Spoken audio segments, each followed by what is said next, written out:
At this point, we've disassembled the Lancer Pursuit Craft, and you'll notice that in this case, I just mocked up what it looks like when you put the engine housing back on. It is a little stiff when you try to remove it. What we're trying to do is, now that we've taken apart the plastics, we want to modify the existing plastic or the remaining plastic so that the light comes out. So it's going to involve several things. First of all, drilling through the nozzles so that we have an actual hole for the engine lights to come out of, and then putting in tiny holes for fiber optics for all the other places where we want fiber optics. Now, I have seen that somebody obviously more talented than me on Etsy has been able to modify this part of the engine, actually hollow it out. It's actually very difficult to do, and I'll show you why.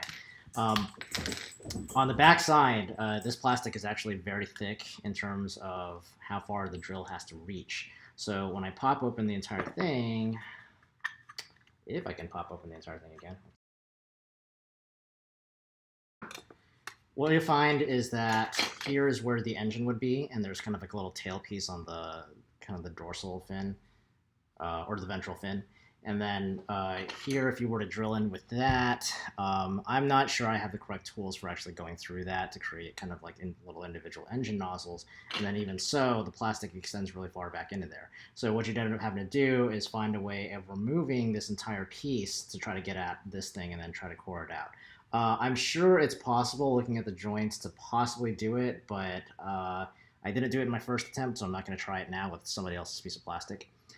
So the goal here is not only to expose where we want the lights to come out of, but we also have to modify the insides as well so that we can fit in our electronics. So this is the first time we've really talked about the electronics. There's two main modules that will go inside of there. First of all, this is an LED controller. Typically when you put in an LED somewhere, you need to have resistors, and then you need to be able to control what's called the pulse width modulation, basically the brightness of the LED.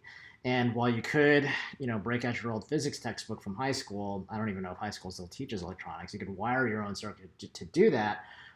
Getting one of these controllers where everything's built in is very helpful. And this is a 12-channel controller, and it's controlled with what's called serial programmable interface. So in other words, 5 pins that connect to 5 pins on board the microcontroller. And this is going to be the heart and or the brains. So I'll talk more about the controllers later on, but generally speaking, I want the controller to go right about there, and then I want this LED controller to go right about there, and then I'm going to have some space to work with where I want the fiber optics to go inside of the overall hull. So that means I will have to remove some of these posts. I don't want to remove all of them because I still want the entire thing to close back up again. But the ones that I really need to remove are the ones at the tail and these two right in front of the engine vents. And you'll notice that the engine vents are actually hollow until the plastic right here goes down in front of them when you put the whole thing back together. So tools that I'm going to use, first of all, I do have my dremel. And in addition to that, I've got a couple things. First of all, your standard disc cutting blade, which I can use to cut away some of these posts very carefully. And then I also need to essentially create a channel for the wires to go into the engine nacelle. So I'm going to grind those away with one of these engraving grinding tools. I might cheat a little bit and use the Dremel to clear it out at first. The plastic here is a lot thicker than you think, but not as thick as you would hope. So we need to clear out a channel here. We need to remove some of the plastics over here, and for that, it's actually easier just to clip it away using a pair of old, and if you've really kind of dinged up your flush cutters, old flush cutters, and chop away those plastics so that the LED can come out. And then finally, we'll also have to actually drill into this. So I'll show you how to do that in just a second. So in this case, I'm going to first go through the engine nozzles with a drill bit. Now, you might say, why don't you use a standard drill? Well, a standard drill is actually way too powerful for the plastic, and you'll actually end up melting the plastic, which is the worst thing you can do to do it. Basically, when you apply any of this friction long enough, the plastic will start, instead of being carved away by the cutting tools, which really the drill is kind of a cutting tool, it'll end up melting and forming these bubbles, which are really ugly and really difficult to deal with. That was an early mistake, was trying to essentially apply too much friction to the plastics that I was working with and not giving it time to rest. So also you just generally want to use, if you can, lower power tools that you have little more control over. So in this case, the Dremel is pretty weak compared to like, you know, a drill that you would use to build your house. And I'll just attach it there. And you don't get that nice trigger action with the drill, but at least I can go through the engine nozzle like this. And I'm going to try to go a little bit and then give it a break and then see how far I've gone. All right. So you can't see this on video, but you can smell burning plastic, and that's basically a sign that you need to stop. And in fact, this engine nozzle heated up in my hand quite a bit in the short amount of time that you started drilling. So I'm going to give this one a rest, and then take the other engine nozzle and work on it.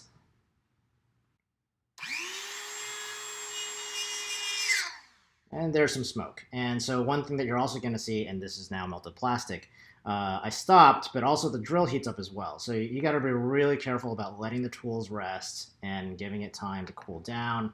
And this burnt plastic here is actually kind of a bad thing, simply because it gums up your tools and it makes it difficult for you to do clean work with later on. So the good news is I can remove from some of the larger tools this melted plastic just by cutting it away. But it obviously means that I need to let this thing cool back down to room temperature before using it again. So as far as I've gone, it looks like I've gotten through kind of like some of the plastic, but you'll notice that I haven't gotten through all of it, as evidenced by the fact that here on the back end, you can see I haven't gone all the way through. So lesson learned is always let your plastics cool down and let your tools cool down. So this is close to room temperature again. It's still just a little bit warm, but I'm going to go ahead and try to go through it a little bit more again. And that is what you don't want to happen. So I lost my grip on it, and that was actually kind of painful, but it's okay. It's easiest to actually start the drill on the outside and then go through. If I had a clamp, I could probably do this a little easier, but I was also a little worried about, one, putting a hard clamp onto the plastics themselves with, you know, the worry about damaging it, and two, what would happen if like I wasn't able to feel the temperature of the plastic rising. I'd have no feedback on whether or not it was going to burn.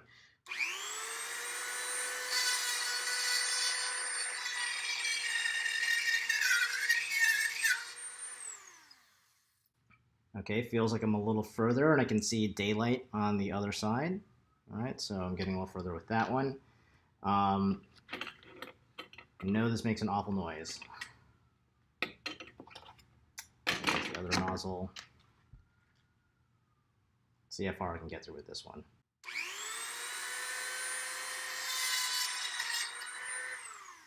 All right, so I can see daylight on the other side on this one. And we're going to go a little further, but like I said, I do want the plastic to rest a little bit, and I want the tools to rest just a little bit in between drilling so that I don't melt the plastic.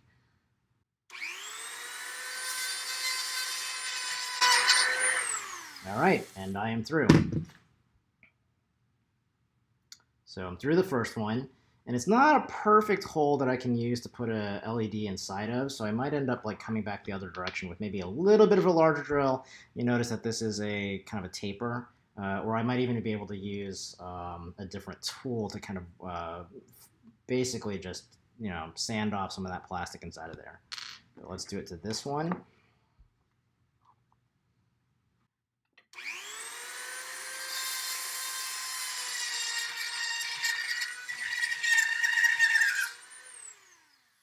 Okay, and I see some plastic coming out of this side. Looks like it's melted just a little bit. I'll give it one more shot, push it a little more.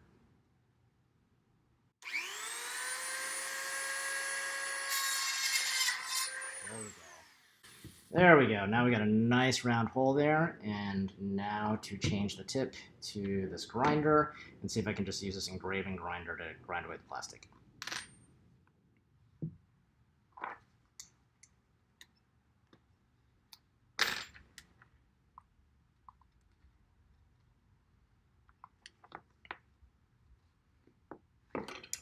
All right, so the goal is to try to create a slightly wider nozzle hole to allow more light through and possibly even the head of an LED to fit.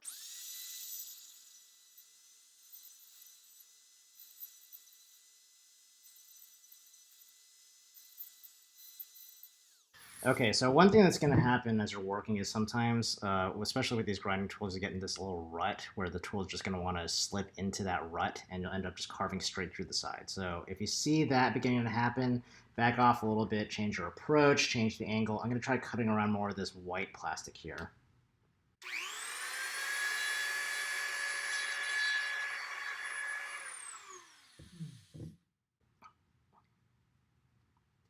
And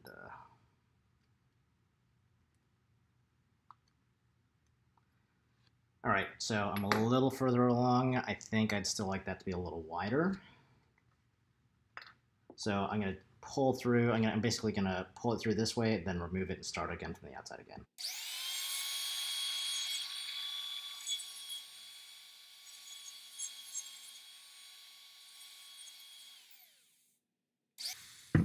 Okay, so that's nice and wide now. If you can see all the way through, that's good. All right, and now for the other nozzle.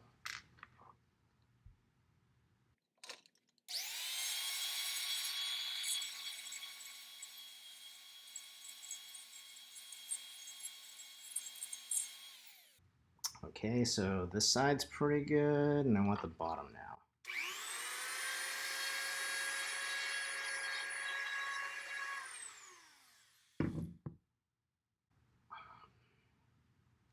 All right, so not very even, but let's see if we can make it a little more round.